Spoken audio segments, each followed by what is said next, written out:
ठिकाणी आम्ही कांबळेताई बसलेले आहेत. कुंदनदादा आमचे गुरु होते, त्यांच्यासोबत आम्ही फार कवी संमेलन केले. आमचे आदर्श होते ते. तुम्हाला एक विनंती आहे, अर्धांगिनी हा शब्द कधी वापरा. काय अर्धांगिनी, कशासाठी अर्धांगिनी पाहिजे? स्त्रीला पूर्णच राहू द्या. हा एक फार फालतू शब्द आहे. कुठलाही पुरुष आपल्या बायकोची ओळख ही माझी अर्धांगिनी म्हणून करून देतो. कुठलाही बैल आजपर्यंत असं नाही म्हटला की मी याचा अर्धांगी आहे. का नाही म्हणत? या गोष्टी लक्षात ठेवा मॅडम. स्त्रियांमध्ये इतकी ताकद आहे ना. आपण रमाईची जयंती साजरी करतोय. रमाईचं आहे ना, रमाईच्या दुःखावर सगळे बोलतात, पण एक गोष्ट कोणाच्या लक्षात येत नाही की ह्या सगळ्यामध्ये खंबीरपणे उभी राहिली रमाई का नाही दिसत. या सगळ्या संकटात बाबासाहेब डळमळे काय वेळेस रमाई नाही ढगमगल्या. अरे हे घ्या ना, आपण रडणं किती दिवस सांगणार.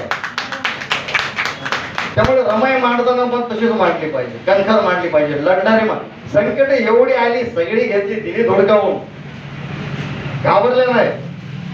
ऐन वेळी जे निर्णय घेतलेत ना रमाईने, ते चांगल्या चांगल्याला जमणार नाही. अहो घरात कोण माणूस मेला ना, पुरुषासारखे पुरुष हातबल होऊन जातात. रमाईने 4-4 लेकरं गाडली, अजिबात डगमगली नाही. म्हणजे माझे करोडो लेकर आहेत, हे मिली तो मरू देत 4. अशी आहे ना सावित्री माईचा आदेश, स्वतःच्या नवऱ्याला अग्नी दिला त्या बाईने. त्या काळात रमाई लेकर जाळे फिकीर नाही, आहेत ना करोडो लेकर. आज रमाईने बाबासाहेबांना जेवढी मुलं तेवढी जगात कोणाला नाही, आणि एवढी निष्ठावान पण नाही. पण माझ्यासारख्या लिहितो ना, काय लिहितो, तुझ्या त्यागामुळेच दूर केले आमचे आभाळ रमाई. नाही हेळसांड होते आमची. तुझ्या त्यागामुळेच गेली दूर आमची आभाळ रमाई. तुझ्या मायेनेच केला आमचा सांभाळ रमाई. तुझ्या कष्टानेच दिलंय, तुझ्या कष्टानेच दिलंय आम्हाला सहज. तुझ्या कष्टानेच दिलंय आम्हाला सहज. भीम विचारांचं विश्व आणि आदर्शाचा आभार रमाई. हे फक्त रमाईच देऊ शकते.